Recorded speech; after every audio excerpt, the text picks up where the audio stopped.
Hello everyone, and if you are a new member, I want to say hi and welcome to Crime Corner, where I sit in my corner and talk all true crime everything. And my name is Reina. Today I will be discussing a case where a Latino man by the name of Felipe Santos and a black man by the name of Terrence Williams, both from Naples, Florida, went missing 3 months apart from each other. Now, both men vanished after getting in the back of a patrol car driven by the same deputy sheriff by the name of Steven Calkins. And this one is going to be upsetting as there are so many red flags. And in my opinion, with the sheriff and his stories regarding his encounters with both men, and we will be listening to some of the calls, snippets of them that the sheriff made that are sure to make you angry. And I have to give my disclaimer that everything in my coverage of this case is alleged and in my opinion. But with all of that being said, let's talk about it.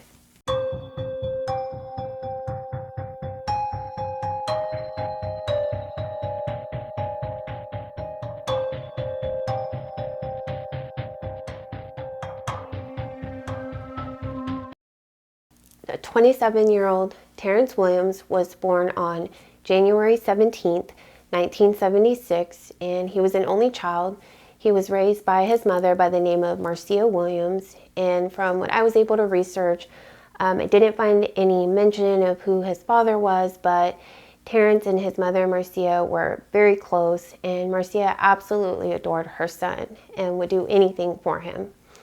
Terrence and his mother were originally from Chattanooga, Tennessee, and Terrence had 4 children of his own that lived in Tennessee as well.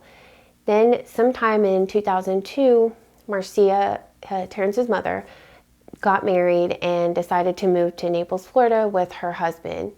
And in an interview on a show that I watched that covered this case by the name of Disappeared, Marcia stated that Terrence ended up moving to Florida, Naples, Florida, only a couple of months after she did, so he could be closer to her. Terrence also thought that it would be a great opportunity to find a better job to support his children, since there were lots of job opportunities in Florida due to the housing boom that was going on at the time that he arrived there in Naples, Florida. So Terrence got a job in construction and was doing very well, but he also decided that he wanted to make some extra money on top of that, so he picked up a second job working at Pizza Hut that was located in Bonita Springs, Florida, which is about 20 minutes from Naples.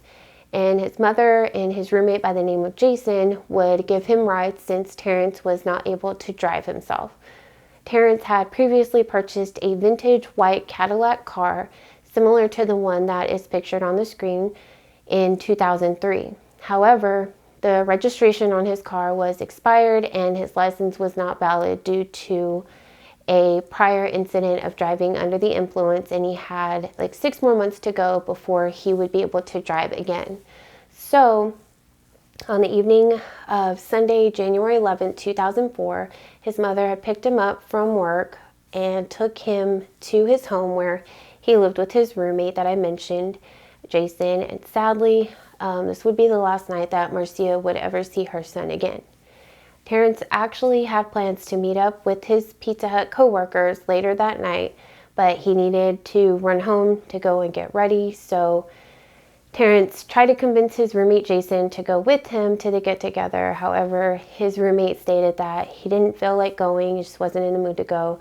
So Terrence decided that he would drive himself to get to the party, and that was in Bonita Springs, Florida. So Terrence left, and his roommate Jason stated that just a few minutes later he received a phone call from Terrence, who had pulled over in a shopping center to use the payphone there, and Terrence told Jason, quote, "Oh man, all I see is a bunch of cops around. I'm just talking to you right now, just so I can see what's going on and maybe wait them out," unquote. Jason stated that he got the sense from the call that Terrence sounded very worried because he was nervous, and he thought that Terrence maybe had regretted risking driving out there with his car registration being expired and his license invalid. Then After a few minutes of chatting, Terrance told Jason that he was going to go ahead and keep heading to the party, and Jason told him to have a great night. Jason then states that he was going to go to bed, and he didn't realize it, but he had left his cell phone on the entertainment center in their living room instead of taking it to his bedroom like he usually does. So Jason said that he woke up the next morning and he had seen that Terrance had still not come home. And at first he wasn't worried, since Terrance had always told Jason in the past that if he ever didn't come back home, it was most likely because he just was staying somewhere else for the night. So Jason just went about his day on Sunday, and then come Monday morning, he checked his voicemails to see if Terrance had called him, and that's when he noticed that he had multiple missed calls from different phone numbers from 4 a.m. on Sunday that were not familiar to him. So he called one of them back, and he reached a girl who told Jason that she was a co-worker of Terrance and that she let Terrance use her phone at the get-together that morning. And she said that she remembered Terrance went ahead and left the party alone since he was not able to reach anyone, and that the time he left was between 5 or 6 a.m. Jason said in an interview that he was thinking that Terrance was calling him to see if Jason could go and pick him up from the party. And Jason said that he wished that he would have taken his phone to his bedroom and put it on the nightstand like he usually does, so he could have received the calls, but he didn't hear his phone when Terrance tried calling him, unfortunately. Also, Terrance's mother, Marcia, says that the next day she had a really bad feeling for some reason and stated that Terrance was just on her mind, but she prayed about it and just went about her day on Monday and went to work. Then by Tuesday, she still hadn't heard from Terrance at all, and she received an email from Terrance's roommate who asked her if she had heard from Terrance, and she told him that she had not. And that is when she knew something was very wrong, because Marcia stated, quote, "Terrance wouldn't go a day without calling me. We were just too close," unquote. Jason attempted to call everywhere that he could think of to find Terrance, such as hospitals, jails, in case he had gotten pulled over for driving without his license. But no one who matched Terrance's description was at any of those locations, and Marcia stated that come Wednesday, which would be January 14th, 2004, she stated that she couldn't stay at work as she was too worried, because this was absolutely not like Terrance to just up and disappear, because he would definitely let her or his roommate know where he was going to be. And he has never done anything like this in his past either. So Marcia rushed over to the Pizza Hut where Terrance worked, and his co-workers told her that he had not been to work in the past 3 days and had not picked up his last 2 paychecks either. So this just confirmed Marcia's fears.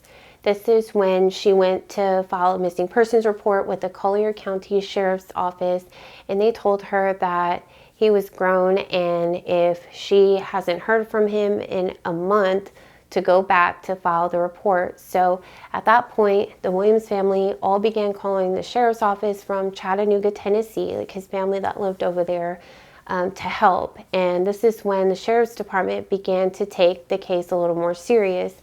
And this is also when Terrance's aunt got a lead that his car was towed from Naples Memorial Cemetery on January 12th due to obstructing traffic, and that it was called in by a sheriff by the name of Steven Calkins to get it towed. However, when Marcia called the sheriff's office, they told her that there was not an incident report on file for that date or for Terrance, and no arrests were made either, according to them. So Marcia decided to call the cemetery, and there were some eyewitnesses that worked there that stated that they saw a sheriff patrol vehicle put on his emergency lights and no siren, and that he pulled over Terrance's white Cadillac, and they stated that they saw the deputy ask Terrance for identification, which Terrance didn't have on him. So then They see Terrance step out of the car, and they saw the deputy put Terrance down and then saw him place Terrance in the back seat of the patrol car. And they did state that the interaction between Steven Calkins and Terrance didn't seem bad or anything, and that Sheriff Calkins went up to the people who worked there at the cemetery and asked them if they could if he could leave the Cadillac parked there for a few minutes, and he stated that he would be back to have it towed, and they told him yes, that was fine. So they stated that he left with Terrance in the back seat of the patrol car, and then Deputy Steve Calkins returned back anywhere from like 15 minutes to an hour later, which is a big gap. But this is what they recalled while working. And they said that he got into the Cadillac himself to move it where it was parked safely in the cemetery already. But he got in and moved it to the side of the road intentionally to obstruct traffic. And then they saw him get out of the Cadillac and toss the keys on the side of the car, like on the side of the road on the ground. And then he left. The family was still even more puzzled after hearing the witnesses' accounts, because they wondered why Terrance wasn't then arrested if he didn't have a license or his car registration and insurance, and why the sheriff didn't take Terrance to jail. Terrance's family continued to call the sheriff's dispatch center to get more answers, but none of the dispatch center employees were able to find anything in their system showing an arrest or any reports of the incident or just anything at all pertaining to Terrence Williams. So eventually, his supervisor from the dispatch center decided to call Deputy Steven Calkins herself to get more information. And I actually have the audio from that call, and I'm gonna play it right now for you. Yeah. I hate to bother you home on your day off, but this woman's been bothering us all day. You towed a car from Vanderbilt to 111th Monday, a Cadillac. Do you remember it? No. Do you remember? She said it was near the cemetery.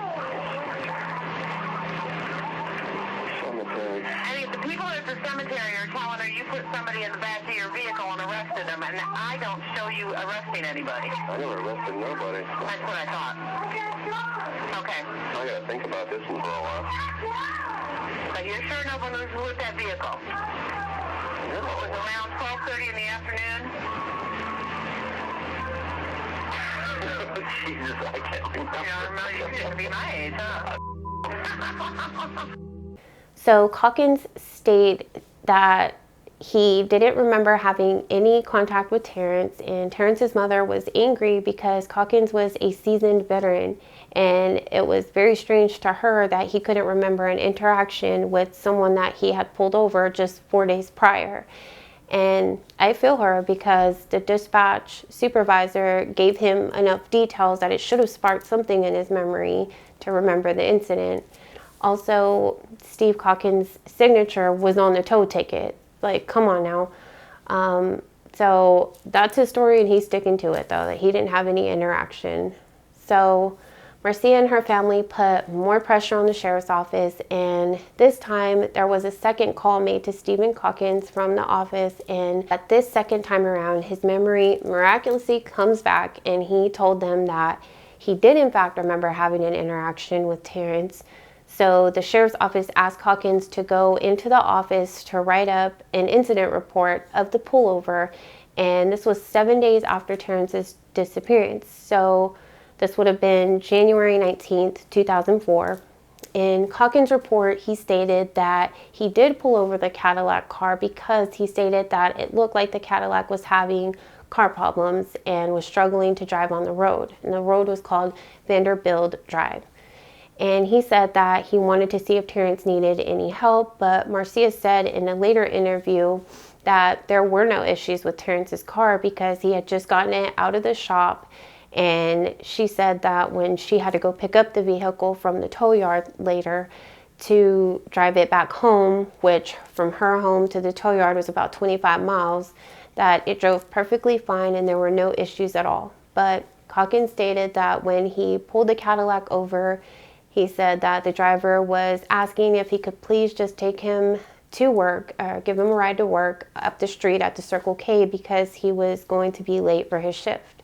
So Calkins said that he told Terrance to get in the back of the patrol car and said that he took Terrance to the Circle K and dropped him off, and stated that while they were on the way there, Terrance and he talked, and that Terrance told Calkins that his car registration and insurance were in his glove box of the vehicle.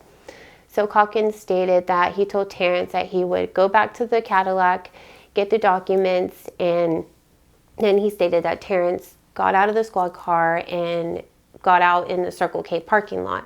And Calkins left back to the cemetery to retrieve the registration documents, and that the documents were not in the glove box, and that Terrance had lied to him, is what he said. So he made a phone call to the Circle K. However, he claims that he was told that no one by the name of Terrence Williams worked there. So with all of that new information from Calkins that he allegedly dropped Terrance off at the Circle K, the family went to that Circle K convenience store to see if there was any footage of the drop-off, but they never saw Terrance get dropped off at the Circle K. After Terrance's family didn't see anything on surveillance cameras, Marcia got very upset and went ahead and filed a complaint against Sheriff Calkins to be further investigated due to the numerous lies that he told and for lack of information that he gave about Terrance. So at this point, Internal Affairs then opened a case against Calkins to see if he violated any policies during the handling of the traffic stop. The Florida Department of Law Enforcement and the FBI joined in the conduct since it was one of their own being investigated. So to avoid there being any accusations of a cover-up, since it was one of their own, like I said, being investigated, they included them.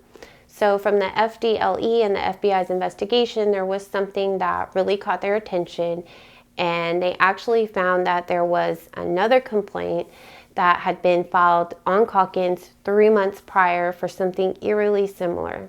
The other complaint was filed by another family who stated that their loved one by the name of Felipe Santos was last seen leaving with Deputy Calkins as well. And this is where the story gets very weird and makes Deputy Calkins look like the prime suspect, in my opinion, allegedly, of these two men. So to go into Felipe's story, we have to go back 3 months from Terrance's disappearance to the fall of 2003. 23-year-old Felipe Santos worked in Immokalee, which is in the Collier County of Florida. Felipe was a hard worker, and it seemed as though things were finally looking up for him and his family. And he had been working hard as a migrant farm worker for 2 years, and he was finally able to get a stable job in construction, which paid more. And this is going to help out a lot, as his girlfriend at the time was going to have their first child. She had just had the baby, actually. So the only downside of the construction job was that he would have to travel 30 miles away to get to the job site. And this was very risky for Felipe and his two brothers, who also worked with him, because he and his brothers were undocumented workers, so they were not able to get driver's licenses or car insurance. But it wasn't because they weren't trying, it's not because they were trying to disobey the laws. They were just trying to take care of their families.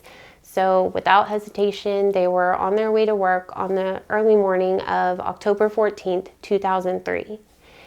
They were very close to their job site, which was in Naples, Florida, when Felipe was switching lanes and he was in a fender bender with another vehicle. So both vehicles pulled off the side of the busy road and into a shopping center. And Felipe and his brothers, I read in an article, had asked the lady if they could pay for the damages and get it fixed, and asked if she would please not call the cops. However, she ended up flagging down an officer that she had seen, and the officer that pulled up on the scene was no one other than, you guessed it, Deputy Calkins. He made contact with the other driver, and she explained that what happened in the accident, what occurred, and then he went over to speak to Felipe and his brothers, and Felipe identified himself as the driver of the vehicle and stated that it was his fault. So right away, They explained that they didn't have insurance or licenses, so Calkins told Felipe to get in the back of his patrol car.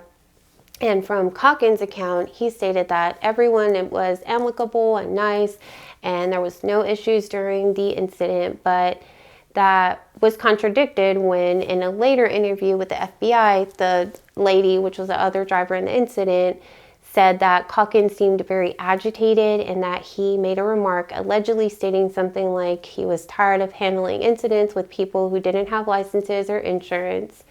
Now, according to the witness on the scene, they stated that Calkins left with Felipe still in the back seat, so Felipe's brothers made it to the work site and explained to their boss that they were in an accident, explained what happened, and the boss attempted to contact the jail to try to bail Felipe out. However, he was told that no one by the name of Felipe Santos was booked in the jail at all. So Felipe's family tried calling several more times after that. They even went to the jail and they were told the same thing, that Felipe was not booked at the Naples County Jail. So they grew very concerned and stayed worried like that for 2 weeks with no word from Felipe or any knowledge of where he could be.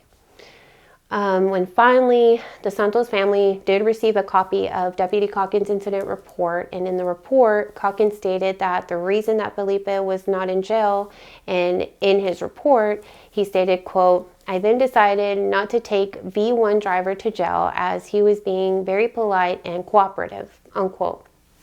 Then he proceeded to state that he decided to drop Felipe off at the Circle K convenience store so Felipe could make a phone call to get a ride somewhere.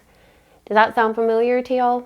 Yeah, very similar to what he said that he did for Terrance and taking him to the exact same Circle K store.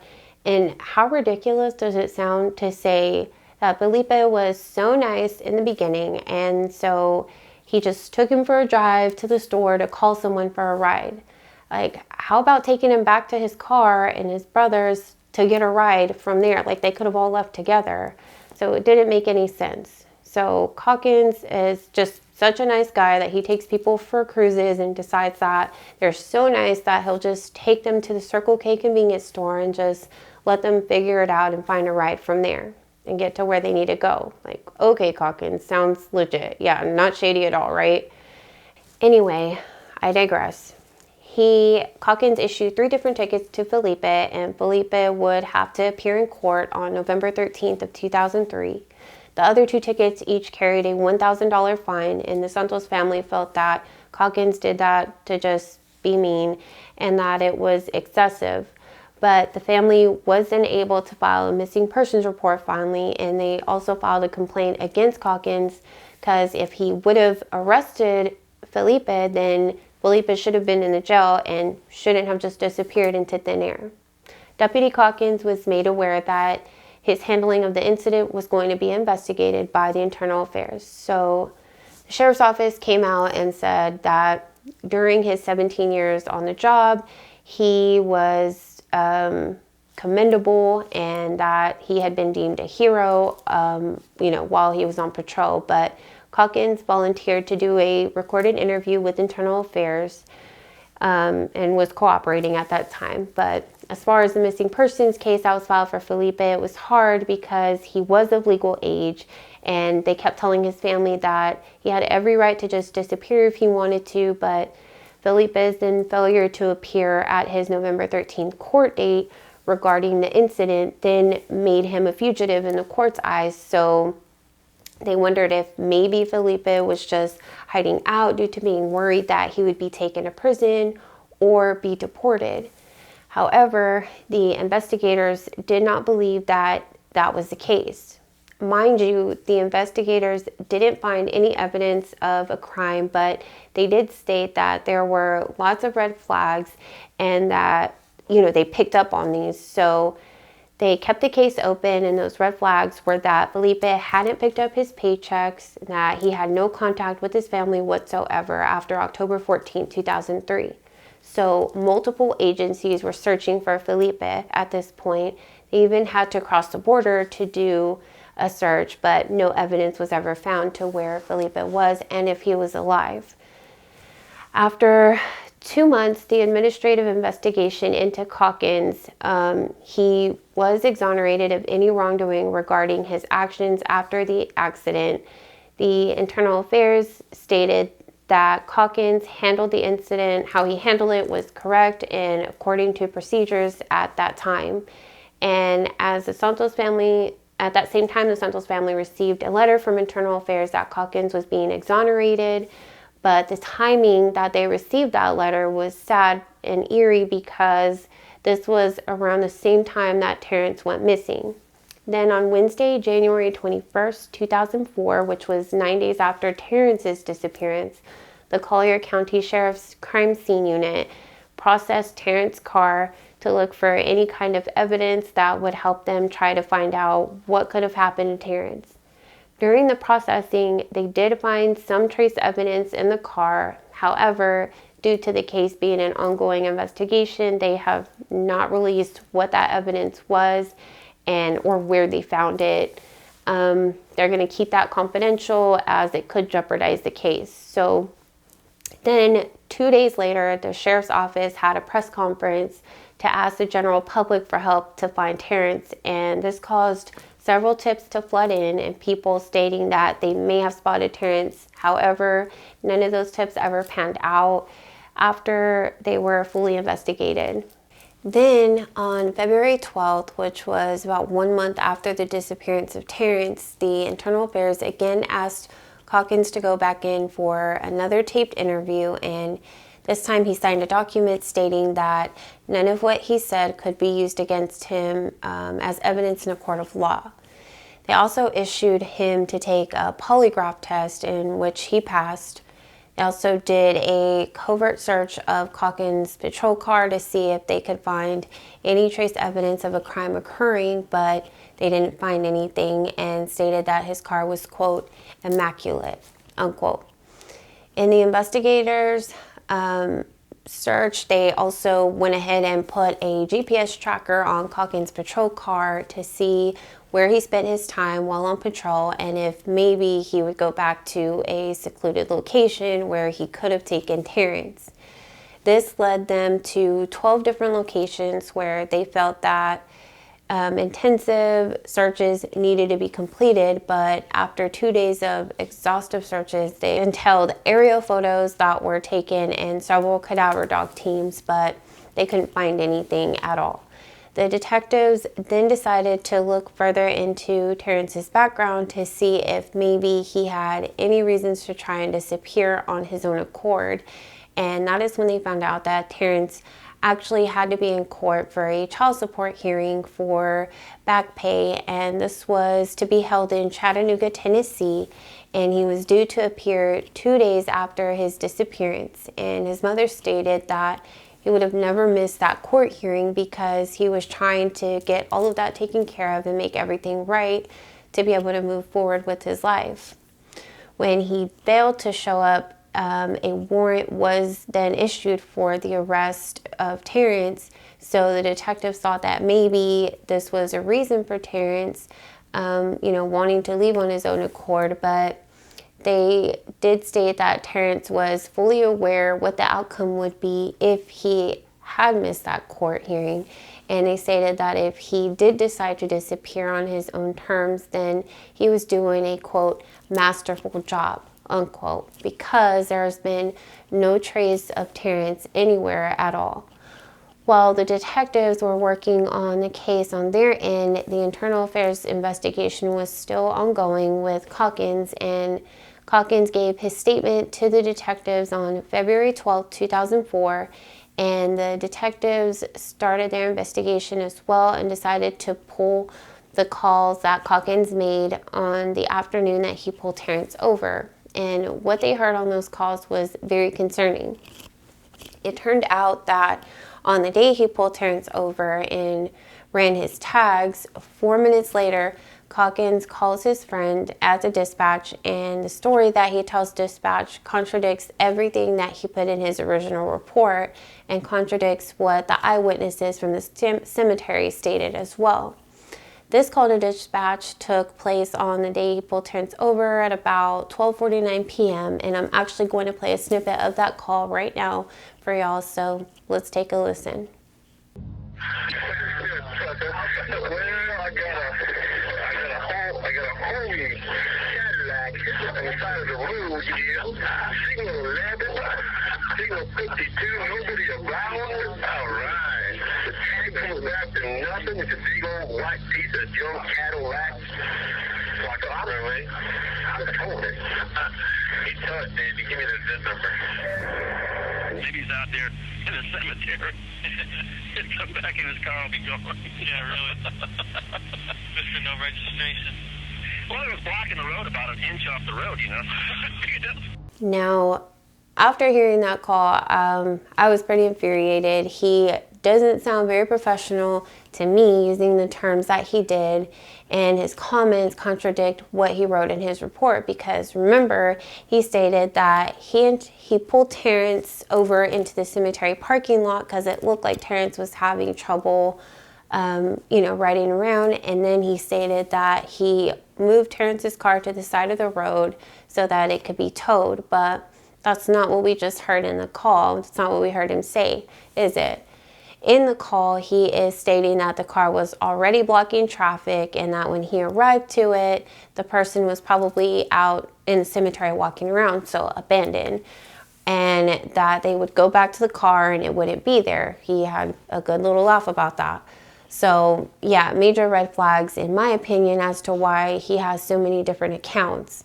Needless to say that the detectives thought that the call was very inappropriate as far as the language that he was using, as that was a policy violation. And then just the fact that he lied to them about his encounter with Terrance, because not one time in that call did he mention in dispatch that there was anyone at the car. He stated that it was an abandoned car. Calkins later denied that he lied and stated that in the phone call he was only joking with his coworker, and he also stated that he only moved the car to help the towing company and make it a little easier on them to move it. He said that he didn't do anything to make the car look abandoned, but wait, there's more. So about 20 minutes after that first call to dispatch his friend, Calkins made a second dispatch call, and this time he called in to get a background check on Terrance, and the second call to dispatch was made at 1:12 p.m. and I'm going to actually play that snippet here. Williams.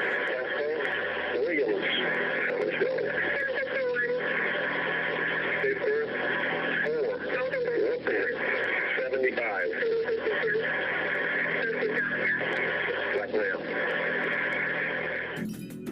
So after the detectives heard that call, they were very suspicious of him because up until that point, they were led to believe that his interaction with Terrance was only 5 minutes.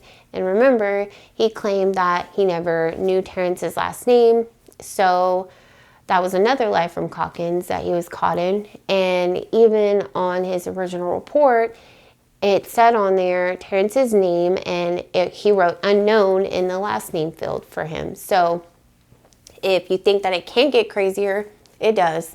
There's another big red flag because the date of birth that Calkins gave on that last call was a fake date of birth. And what's significant and crazy about that is that that date of birth is only one that Terrance would have been able to give Calkins himself.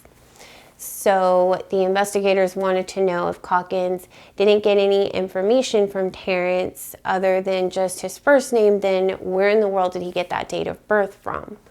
Because this was one that Terrance would use, he's used in the past to give cops. So on March 30th of 2004, the Internal Affairs asked him to go in for yet another interview where they asked all about the discrepancies, and Calkins told them that he could not account for them, and that, the more that they asked him questions, he just kept digging himself in deeper in lies and more inconsistent, he was getting with his stories. So that was really alarming to them. Then on Friday, April 16, 2004, They made Calkins do another polygraph test, and these questions were different than before. And they specifically asked him what happened to Terrance after the car was towed, and asked him if Terrance was with him when he ran that date of birth information. But Calkins failed those questions and failed another time when he was asked, quote, "Did you have any further contact with him?" Unquote. He was found to be totally deceptive, and Calkins, to this day still says that his interactions with Terrance and Felipe were both ended after he dropped them off at the Circle K, and he insists that nothing, he had nothing to do with their disappearance. And now that he's been interviewed, he's refusing to answer any more questions about both incidents, and he's no longer cooperating with the cops anymore. So this has left people perplexed, angry, and has sat heavy with a lot of people. The part that makes me angry is that if he is hiding something, which in my opinion I think he 1000% is,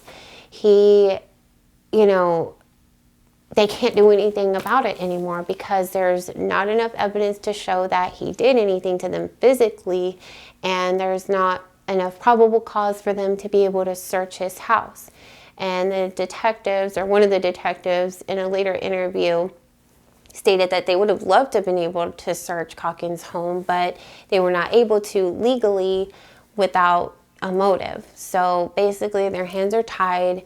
Then on August 20th of 2004, the internal affairs investigation into Calkins was officially closed, and all complaints against him were sustained. Now, he was fired for noncompliance with rules and regulations, untruthfulness, and conduct that was unbecoming of an officer. And 2 weeks later, Calkins would appeal that decision because he said that he felt like he was being harassed and picked on by the agency, and that they were just going after him for political reasons, But his appeal was denied, and the sheriff's office stated that even though they do not have evidence that he physically did anything to Felipe and Terrance, they were disappointed that he lied, and stated that they did not have trust in him anymore, since his ability to recall incidents was not good anymore. The sheriff's office was definitely rocked by the whole case, but they state that they stand firm in their decision to fire him because that behavior is not acceptable. But they are saddened that it doesn't fix the fact that 2 men are still missing, and it doesn't bring them any closer to knowing what happened to them. Now, I did do some additional research on Calkins and found a whole lot more that is just very telling in my opinion, and wanted to include that here. So there was a former colleague of Calkins by the name of Charles Peterson who was asked to do a phone interview about Steven Calkins, and in the course of several phone interviews with Mr. Peterson, he seemed to waver in his thoughts and feelings about Calkins. But one day, without even being asked any questions on this topic, he just blurted out, quote, "Do I think Steven Calkins is racist? Yeah, I think he disliked Mexicans, and I think he disliked blacks," unquote.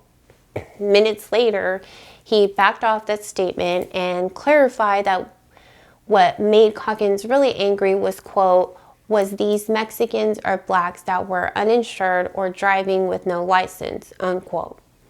Then he said it wasn't particularly black or Mexican drivers who angered Calkins, but, quote, "anybody that had no driver's license or insurance pissed him off," unquote. Sounds like he said what he wanted to, and then he got worried and kind of backtracked, but that's my opinion. Anyway, Peterson was specifically asked about the Felipe and Terrance's disappearances, and he stated, quote, "Do I think they're alive? No. I think they're dead, and I do think Steve might have been involved in it. Good possibility.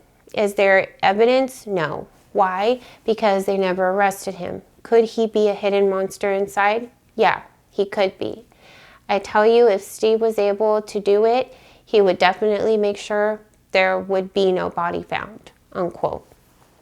And also, another person by the name of Doug Malloy who was an assistant U.S. attorney back in 2004.